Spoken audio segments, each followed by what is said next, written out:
Bienvenue dans ce nouveau décryptage. Bon, on plonge directement dans le vif du sujet aujourd'hui avec une analyse qui, honnêtement, est absolument fascinante.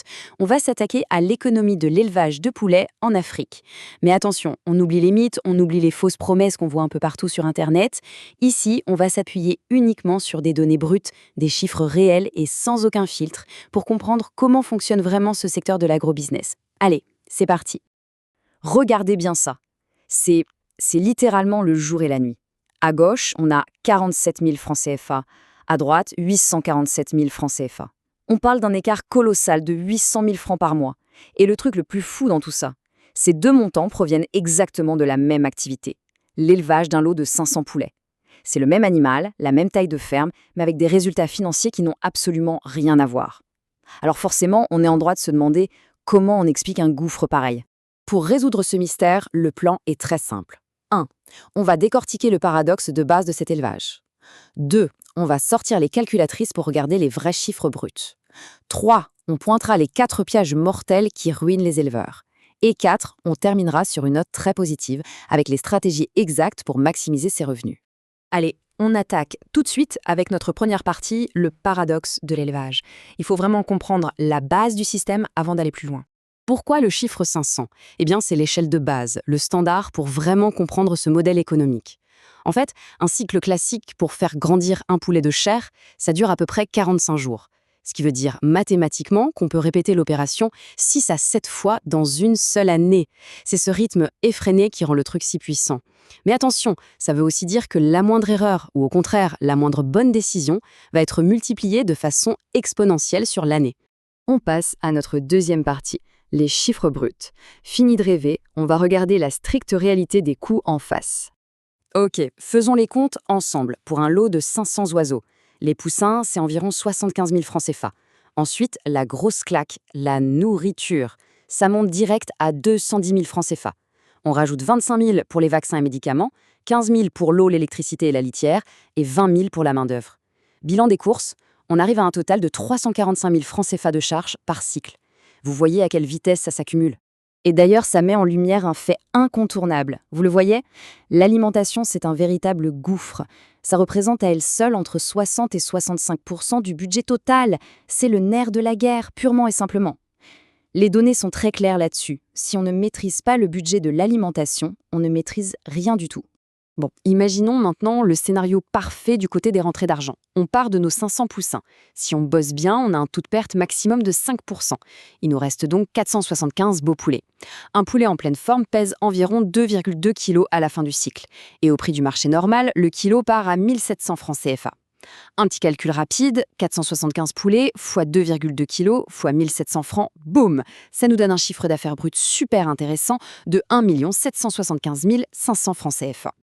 Alors, si on prend ce super chiffre d'affaires et qu'on lui enlève nos fameuses charges de 345 000 francs CFA, on atterrit sur un bénéfice brut de 430 000 francs par cycle. Sur une année, avec 6 cycles, ça fait une moyenne d'environ 215 000 francs CFA de bénéfice net dans la poche chaque mois. Ça, c'est sur le papier. C'est l'idéal. Sauf que, oui, il y a un sauf que, pourquoi tant d'éleveurs n'arrivent jamais à toucher cet argent ? Ce qui nous amène directement à notre troisième partie, les 4 pièges mortels. Parce que sur le terrain, c'est pas toujours tout rose, et c'est là que les pertes peuvent littéralement siphonner votre compte en banque. Piège numéro 1, vouloir faire des économies de bout de chandelle sur les poussins. Acheter des poussins au rabais, non vaccinés ou mal conservés, c'est un suicide financier. Les données montrent que ça peut décimer entre 20 et 50% de votre troupeau. Au lieu de vendre 475 poulets, il vous en reste 300. Votre bénéfice est pulvérisé. La vraie méthode, acheter chez un couvoir certifié. Oui, c'est 10 à 15% plus cher au départ, mais c'est l'assurance vie de votre projet. Deuxième piège, se rater sur la nourriture. Vous vous rappelez qu'on a dit que c'était 65% du budget ? Eh bien, utiliser un maïs local pourri ou donner le mauvais aliment au mauvais moment, ça se paye cash sur la balance.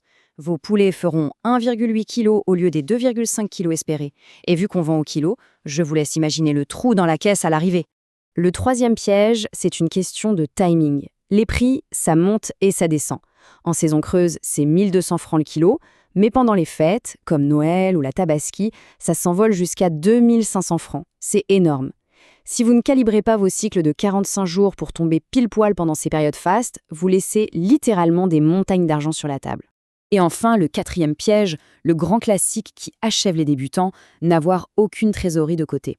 Imaginez, une maladie frappe votre ferme en pleine nuit. Il faut acheter des médicaments en urgence. Vous n'avez plus de cash. La moitié de votre troupeau meurt en 24 heures. La règle d'or tirée de toutes nos sources est catégorique. Il faut absolument garder 15% de son investissement initial bloqué en cas de coup dur. Bon, on respire un grand coup. On a vu ce qu'il ne fallait pas faire. Passons maintenant à la quatrième et dernière partie, la plus excitante, les stratégies de richesse. Comment les meilleurs font-ils pour exploser les compteurs? Première technique de pro, couper l'herbe sous le pied des intermédiaires. Dans ce milieu, les revendeurs s'accaparent souvent entre 20 et 35% de votre marge. C'est énorme. La parade? Vendre en direct. Vous créez un groupe WhatsApp, vous démarchez les restos du coin, bref, vous supprimez l'intermédiaire. Et toute cette marge revient directement dans votre poche. Deuxième stratégie, la diversification. Vous avez déjà payé le terrain, l'infrastructure, l'électricité, alors pourquoi s'arrêter au poulet de chair? Les fermes les plus rentables rajoutent des poules pondeuses, des clapiers pour les lapins ou même des cultures de moringa sur le même espace. C'est ce qu'on appelle optimiser ses coûts fixes et c'est redoutable pour créer de nouvelles sources de revenus sans vraiment dépenser plus. Allez, regardez ça, c'est ma stratégie préférée, la transformation. Si vous vendez votre poulet vivant, sur pied, on vous en donnera, disons, 300-500 francs. Mais si vous prenez le temps de le plumer, de le vider et de le mettre dans un bel emballage bien propre, le même poulet passe direct à 6 000 francs. C'est pratiquement le double du prix. C'est un levier tellement puissant et pourtant, très peu d'éleveurs prennent la peine de le faire.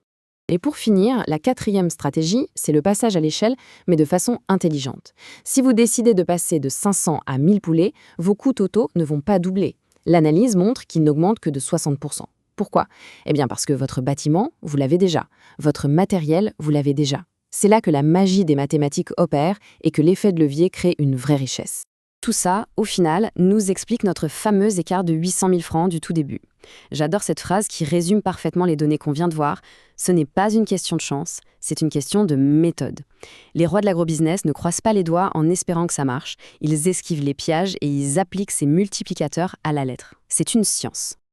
Voilà qui clôture notre décryptage d'aujourd'hui. Mais avant de se quitter, j'ai une question pour vous, une petite piste de réflexion. On a vu que c'était possible et extrêmement rentable avec les bonnes méthodes. Mais comment, vous, pourriez-vous adapter ces principes d'optimisation et ces stratégies de vente à la réalité de votre propre région, à vos calendriers locaux, à vos réseaux? Pensez-y, c'est souvent là que se cache la vraie opportunité. Merci de m'avoir suivi et à très vite pour une prochaine analyse.